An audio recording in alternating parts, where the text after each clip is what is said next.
Welcome back, everybody. So continuing with Tanya chapter 10.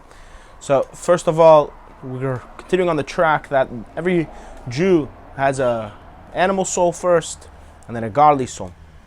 And the animal soul wants to do whatever it can to not serve God. It's a drive of desires for materialistic worldly things. And the godly soul is wants to constantly serve God and be a vehicle for God's service. And there's a battle constantly going on. The godly soul is in the mind, and it's constantly battling with the animal soul that's in the heart over the body of the person. And they're trying to get the body to obey each other, so to obey themselves. So the godly soul wants the body to be a vehicle for serving God constantly, to intellectually always be focused intellectually on God, emotionally always to love God, and to have such a emotional love of God, like we said in last chapter, that it spills over and actually transforms the animal soul to also love God itself. So not only to take over the body, but really also to turn over and to make its enemy, the animal soul, into a friend, to turn it also into a godly soul. And the animal soul wants to do what it can in order to make the body be a place full of evil, a drive for things that are anything that has nothing to do with serving God. So, Perek Yud, chapter 10. והנה כשהאדם מגביר נפשו האלוהית ונלחם כל כך עם הבהמית, עד שמגרש ומברך הרע שבה מחלל השמאלי. So once the man strengthens his godly soul and fights so much with the animal soul to the point where it is divorced from the body, from the battle. It's handicapped. It doesn't battle anymore, and he destroys the evil in it from the left side of the heart, which is the state of the animal soul. As it says in the verse actually tells us to destroy the evil from within you. But unlike we learned in the last chapter, which is the main goal of the godly soul, at this point the person has not transformed the evil to good yet, literally. So he's come to a point where he's, so to speak, won the battle. He's debilitated the animal soul, that it can no longer fight anymore. But nevertheless, it is not transformed to good. Nikra Tzadik she'eino gamuch. So now that is called a righteous man that is incomplete. So v'tzadik v'ralo, and also one name for it is an incomplete tzaddik, an incomplete righteous man. For the rest of the chapter, when I say tzaddik, that means righteous man. And also another name for it is a tzaddik, which the evil belongs to him. He's the ruler over the evil. Dahainu. So to spell it out, he still has a tiny bit of evil in his heart, in the left side of his heart. Instead, it's just subjugated and surrendered to the good, because of its tiny amount. And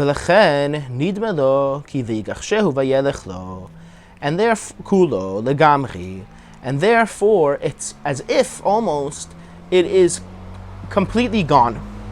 It feels like, it seems to the person that it is divorced and gone completely.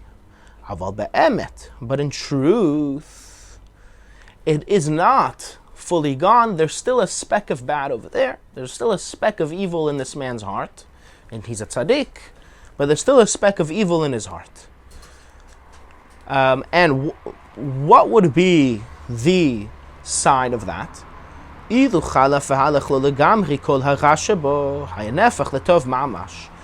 if indeed that evil transformed and completely left in him, then it would have been transformed to good, literally. So it's not gone, it's still there because it's not yet transformed to good. What does that mean? How do you define these things? As follows.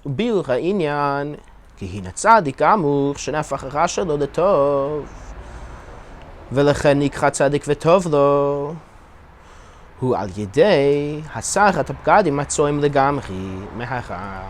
So now that was, like we said until now, we were describing a tzaddik that is incomplete. But a tzaddik that's complete, the higher level of a tzaddik, who's one in a kind, he's someone that's literally the top of the chain. He's the highest that you can get. So the complete tzaddik, which, how do we define a complete tzaddik? The definition of a complete tzaddik is that his evil was transformed to good, and therefore he's called a tzaddik, and his evil inclination is good. Good is his. That hu al yidei hasar hatabgadim atzoim legamri mehara. That happens. How does he transform it? Through completely getting rid of the dirty garments from the evil.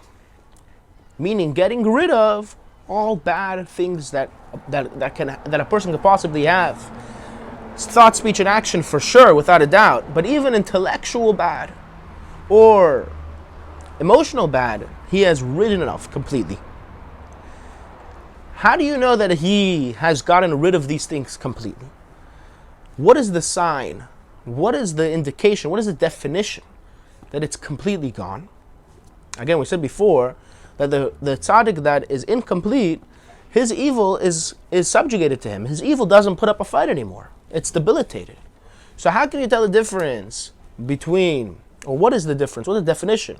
The difference between an incomplete tzaddik, whose evil is debilitated, and a complete tzaddik, whose evil is completely gone. It doesn't exist anymore, and it's only good over there. It's completely transformed. So that is as follows. The definition is like this. That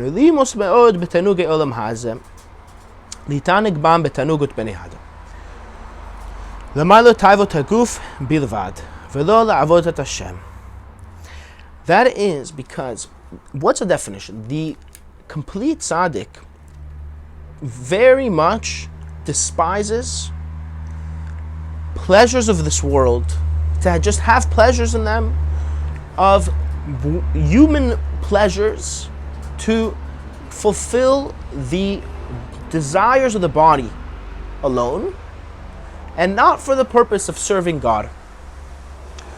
So, first of all, a complete tzaddik completely despises materialistic pleasures. Mipnei, why? So because they come and are derived from the side that conceals God and the side that is against God. And everything that comes from the side that is against God, that doesn't take God in mind, doesn't accept God openly as the only ruler.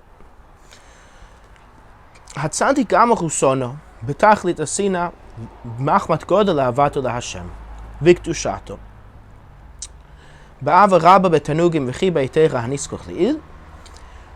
Anything, again, from that side, the complete tzaddik despises completely,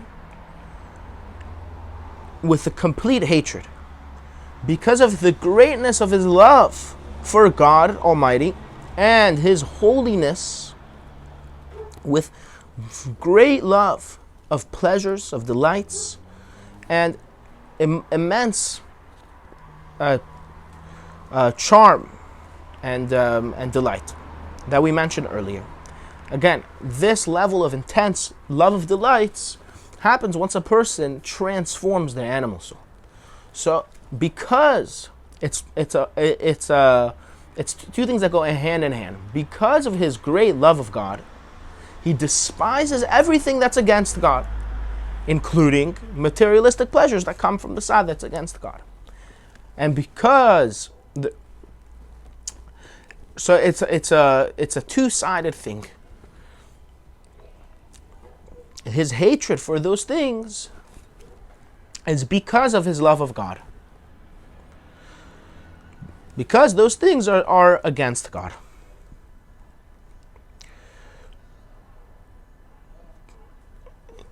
Because they're two things opposite each other. Anything that is a love of God and anything that's a hatred toward what's against God, they're opposite each other. Kedichtiv, as it says, as if I was taking this a quote from Psalms, Tachlit sina sinetim leoivim hayuli. I hated them with complete hatred. They were to me enemies. Talking about the side that is against God. Seek and know my heart, that my heart is complete with God. I think this is a quote from King David, if I'm not mistaken. So King David was apparently, a complete tzaddik. And according to the amount that one loves God Almighty, so too is the hatred to the other side and the despising of evil completely.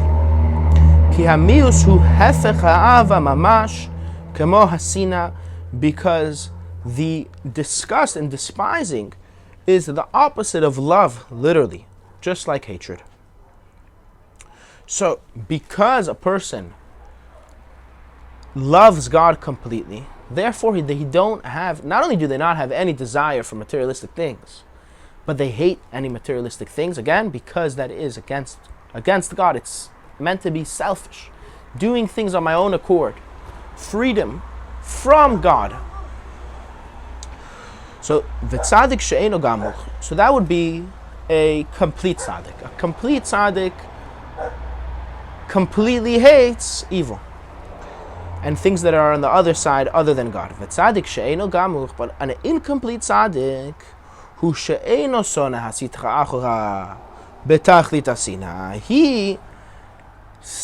He doesn't completely hate the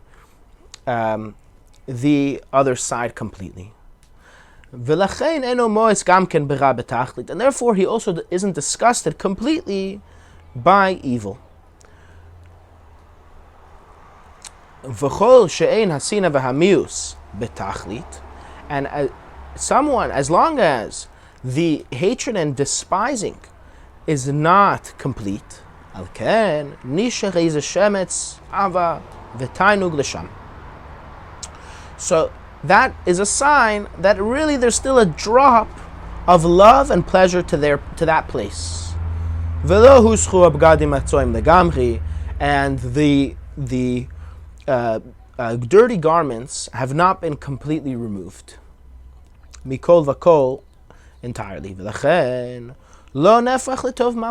And that is the reason, that is the definition of why, that's the reason why it was not transformed to good literally. Because it still has some place for the filthy garments. It's just that it is nullified and surrendered because of its small amount, and it is as if it doesn't exist because of its tininess. And therefore he's called, the English tzaddik is called the tzaddik, that the evil is submissive and surrendered to him. So, essentially, we're giving a definition for the tzaddik, that there's two kinds of tzaddikim. One is a tzaddik that is complete, and one is a tzaddik that is not complete. The tzaddik that is complete, his filthy garments, any remnants toward evil have been completely removed, and therefore he doesn't have any love or any delight in anything that is evil and against God, like material pleasures. And therefore his hatred toward those things are complete. And that the reason why is because his love of God is complete. By contrast, the tzaddik that is incomplete, his evil garments have not completely been removed. He still has some place in his heart for evil things, and therefore his hatred toward those evil things are not complete. It's not a complete hatred, and that is because his love of God is not complete. But nevertheless, because it's such a small amount of evil, so it is surrendered toward his good. But it hasn't yet been transformed to the good. And therefore, the complete tzaddik's evil has been transformed to good, and the incomplete tzaddik's evil has not been transformed to good. So now, someone thinks that they're holding on this level, and they think, oh, I don't have any love for material things, anything that's against God. I'm sure that I'm holding on a level where I despise anything that's anti-God. So the truth is, so he's going to ask himself, and after learning chapter 10 of Tanya, he's going to ask himself, oh, am I incomplete tzaddik that still has a place for evil, or am I complete tzaddik that I have no place for evil, I completely despise it? So the truth is that this isn't a measurement stick for an individual to judge themselves. Because as we're going to see in chapter 13, if I'm not mistaken, that a person can't really know what's going on in their heart. Stay tuned for chapter 13. This is a measuring stick in philosophy. I don't want to say philosophy, but more like theoretical, intellectually, of the definitions given for a complete tzaddik and incomplete tzaddik. But to actually know what's going on in another person's heart, and even in your own heart, that is impossible, as we're going to see, I believe, in chapter 13.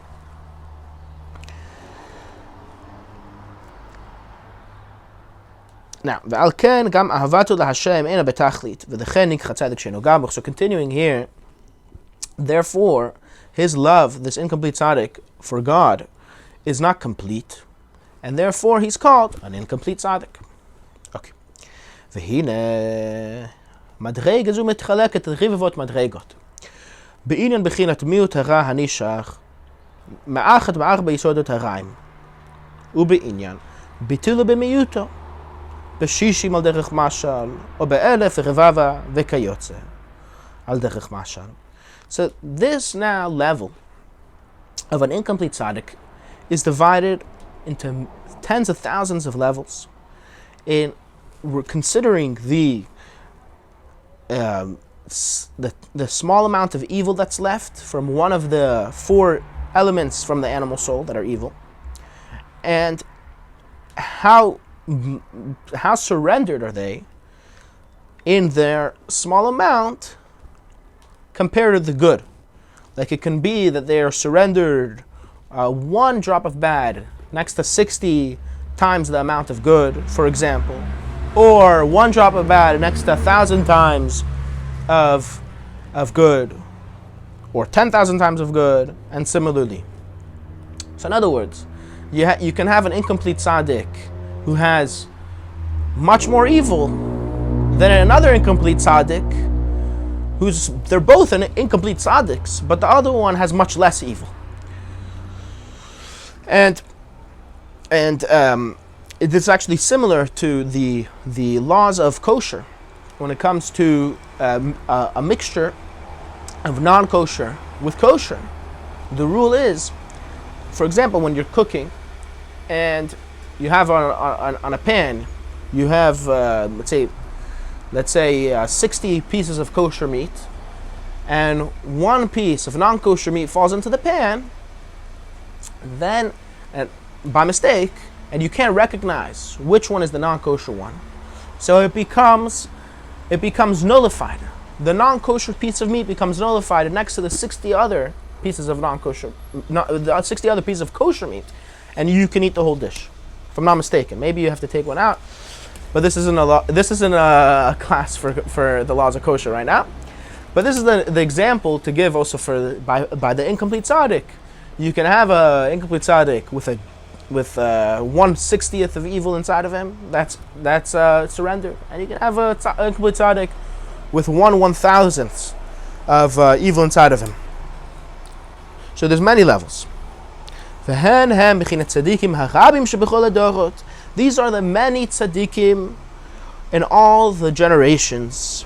As it says in the Gemara, that there's 18,000 tzaddikim, which is a large amount, standing in front of God.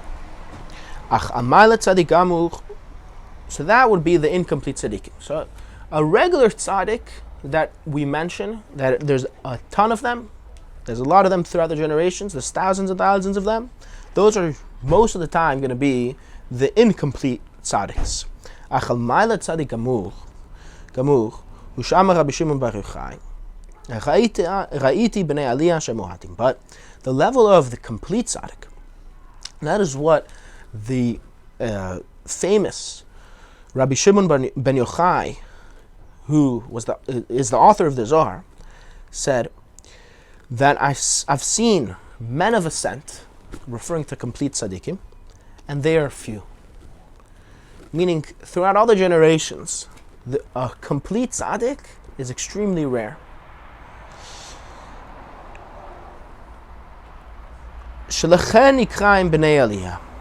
So, therefore, it says the Tanya, they are called the men of ascent. The complete tzaddik is called the men of ascent, as follows: Shemehafchin hara, they transform evil. What evil are we talking about? Their own animal soul. They transform the evil of their animal soul. Uma'alim oto liktusha, and they ascend it up to the level of holiness.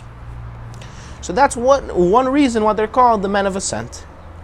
K'di'ita b'zohar, as it explains in the book, the Holy Zohar, Ba'aktama, in the introduction, shekeshiratza Rabbi Chia la'alut l'heichal Rabbi Shimon ben Yochai, when the tzaddik Rabbi Chia wanted to ascend to the level, the dwelling, I believe it means spiritually, of the holy Rabbi Shimon ben Yochai, who, as we said, wrote the Zohar.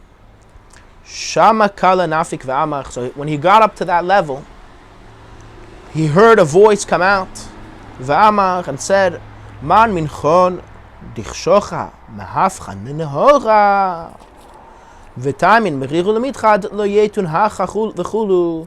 The ones of you that transform darkness to light and bitter tastes to sweet tastes, only those can come up to this level of Rabbi Shimon ben Yochai, which is again a reference to the complete tzaddik who transforms the evil in himself to good. That's the one reason that they're called the men of ascent. Another reason they're called the men of ascent, that also their service in doing active, positive mitzvahs, keeping Shabbos, keeping kosher, putting on tefillin, and so on. When fulfilling the Torah and its mitzvot, it is for the sake of God. They completely do it because they want the best for God. They want God to fulfill what He desires. They want to fulfill what God desires. Umayla Mayla Adrom Hama'alot. And to a very high level up above. As we're going to see what that means in a second. And not in order to just connect and attach themselves to God alone.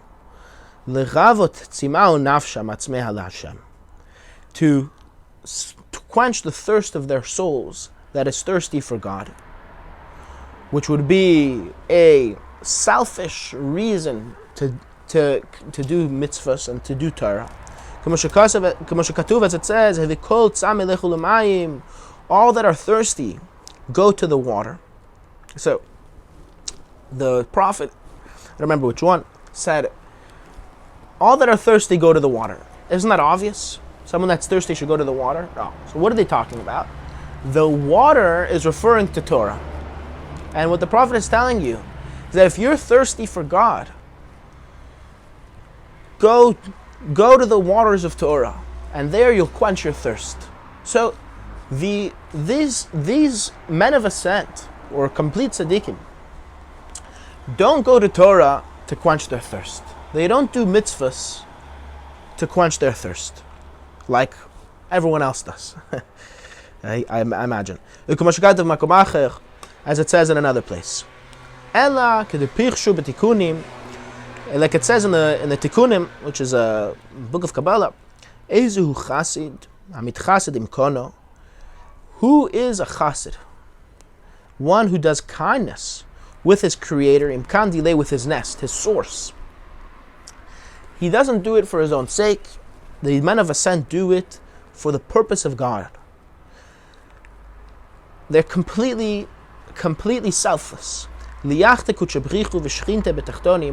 To bring down the level of God into and united with the source of the souls of the Jewish people. So to bring God down into the Jewish people. And further, this unity should be down in this world. And as it explains in the Zohar, in the book of Rai Mehemna, in the portion of Tetzeh, like the example is given of a child, a son, who seeks to help his parents, his father and mother, because he loves them. Because he loves them, than himself, than his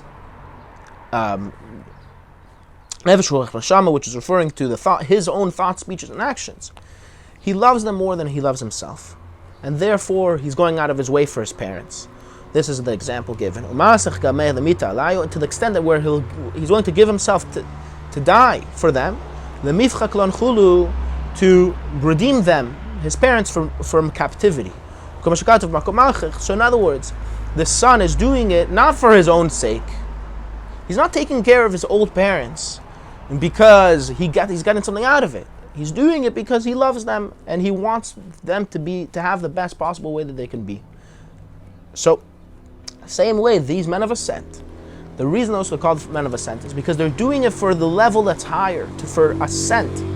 They're not doing it for themselves. They're doing it for what's higher. They're doing it for God, for their source, which is so that God can actually fulfill. They can help God, so to speak, fulfill His plan. So now, these two reasons, if you look at them in first glance, they seem to be a contradiction. First, we're saying that they're elevating bad to good. They're elevating evil to good. So they're bringing up evil upward. And then we're saying that they're bringing God down into the world. The second reason men of ascent is bringing God down to the world. So they seem to be two contradictory directions. One is down to high, down to up. The other one is up to down. Saying no. Really, this is again a parenthesis actually. So really these two reasons are the same. Because down to up and up to down is the same thing.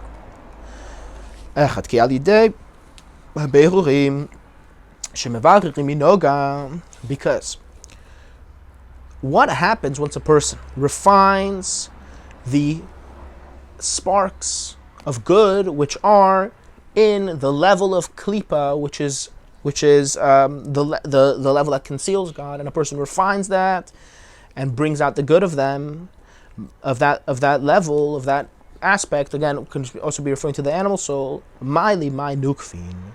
So then that good actually goes up in a form of what's called in Kabbalah feminine waters, because a female seeks after her husband. That's what is explained in Kabbalah. So the same way, the good goes from its own place up to above, so down up, and then up there it unites. The good from below comes up and unites up there. And that unison of the masculine and female unison, what does that cause? Causes a birth. So the Horid brings down mind, or actually, sorry, before the birth. So that unity happens through what? The Horid mind Tchuri. That unity causes actually a masculine water to come down from above, which is the level of God coming down into the Jewish people. Shem Meimei HaChasadim, which are the waters of kindness. Because kindness is the direction of up down. Kindness is doing something for something lower than you. So these are waters of kindness, which are masculine waters. Again, this is the direction of up down. Shebechol mitzvah, and every single mitzvah. Megamach mitzvot esef, from the 248 positive commandments. Shekulan and bechinat chasadim, all of them are the kindness, which again is up down. All positive commandments are bringing down God to the world. Umayin dechurin, masculine waters. Dehainu hamshachet kedushat eluhuto yitbachich, which is bringing down God and the holiness of godliness.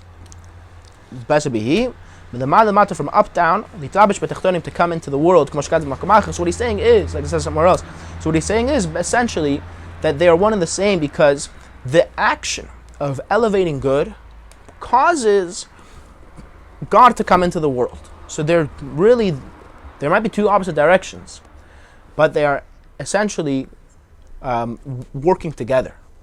Down up causes up down to happen. They cause each other to happen. So it really, the two reasons for the men of ascent are the same, and that is the end of chapter 10. Thank you very much for joining, and looking forward to seeing you next time.